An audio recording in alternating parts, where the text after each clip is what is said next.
Plus de 208 000 habitants de Limoges Métropole et un peu au-delà reçoivent au robinet l'eau stockée, traitée et distribuée par la communauté urbaine. De l'eau brute au verre, le cycle est long. L'ensemble de nos eaux sont des eaux de surface, puisque notre région est sur sol granitique. Et donc ces eaux nécessitent un traitement très complet qui permet de reminéraliser l'eau qui naturellement a un pH bas et qui pourrait être agressive pour les canalisations lors de son transport. Et puis des filtrations très performantes et enfin un ensemble de 3 traitements différents de désinfection multibarrières, donc avec le traitement à l'ozone, le traitement aux ultraviolets et enfin la chloration. Selon les chiffres de Limoges Métropole, 66,8% des habitants déclarent boire l'eau du robinet quotidiennement. Alors la gestion de la ressource est une priorité. Si la situation locale est bonne, il est tout de même nécessaire de s'en préoccuper. Sur les dernières semaines, les pluies nous ont permis en cumul d'avoir 120 mm d'eau. Et à partir de là, on a rattrapé, on va dire, 20% depuis février sur le stockage d'eau dans nos réserves. Et au début du printemps, la réserve du Mazo est aux 2/3 de sa capacité. Stratégiquement, on a laissé remplir celle de Beaune, qui est un peu plus petite que celle du Mazo. Donc celle de Beaune, nous nous situons en ce moment, elle est pleine. Donc aujourd'hui, elle suffit à elle seule d'alimenter toutes les personnes qu'on envoie en eau potable pour la Limoges Métropole. Et le Mazo, tranquillement, est en train de remonter, donc pour être aujourd'hui à un peu plus de 70%. Une ressource précieuse placée sous haute surveillance. Le réseau est connecté et les données analysées en permanence. Dans ces cas-là, l'équipe dédiée en continu tout au long de l'année à la recherche de fuites est dépêchée dans le secteur concerné pour rechercher et localiser très précisément. Et bien sûr, l'objectif, c'est de réparer toute fuite en 2 heures. En fait, on a du matériel, des compteurs qui sont au départ des réservoirs pour lesquels on a une télégestion. Et donc, on a des informations qui nous arrivent via notre supervision à la station de la Batide et qui nous permet de voir notamment sur les débits nocturnes, de voir des anomalies de consommation. Et ces anomalies sont souvent des fuites. Par la suite, on va donc installer des prélocalisateurs. On va venir écouter les sons au moment où il y a le moins de consommation sur le réseau. Donc, principalement entre 3h et 4h du matin.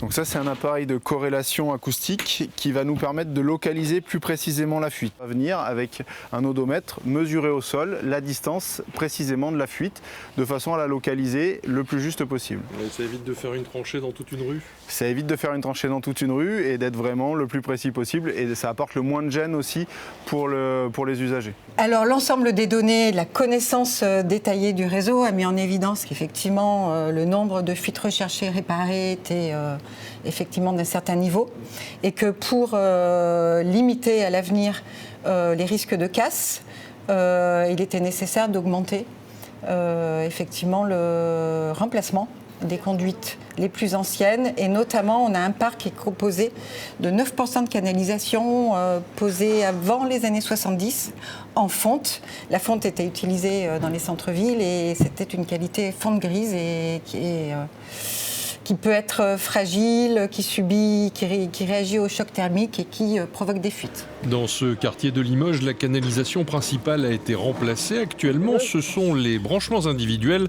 qui sont réalisés. Donc on construit la première canalisation. Sur ce chantier, c'était 1300 mètres de canalisation en fonte de diamètre 200, donc un gros diamètre. Et une fois cette canalisation mise en eau, désinfectée, c'est ensuite que l'on vient refaire l'ensemble des branchements de chaque immeuble. Sur ce chantier, 120 branchements inclus dans l'opération et l'ensemble donc sera rénové, reparti pour, on espère, plus de 80 ans. Aujourd'hui encore majoritairement, nous utilisons l'eau potable pour les sanitaires. Je pense qu'il va falloir ce sujet-là le démocratiser. Il y a quand même des freins pour l'instant. On voit qu'il y a des entreprises de manière, on va dire, autonome, des démarches vraiment individuelles. Je vais prendre le cas du CNFPT. On a le Crédit Agricole qui est en train de faire leur infrastructure au Casso. Je sais qu'eux seuls ont abordé ce sujet pour traiter l'eau de pluie pour leurs toilettes.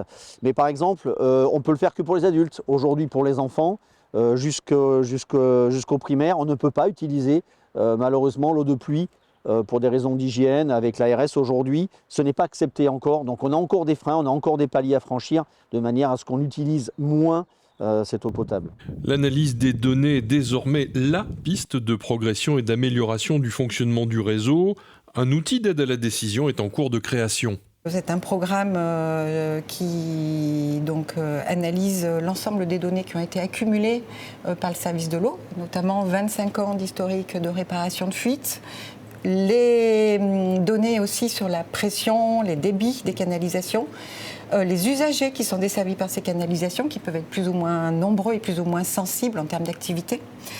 Et à partir de cette analyse multicritère, sont dégagées les canalisations les plus pertinentes par rapport à un budget donné de programme de travaux. En définitive, chaque geste compte pour la gestion de l'eau et si c'est bon pour la planète, eh bien c'est bon pour nous.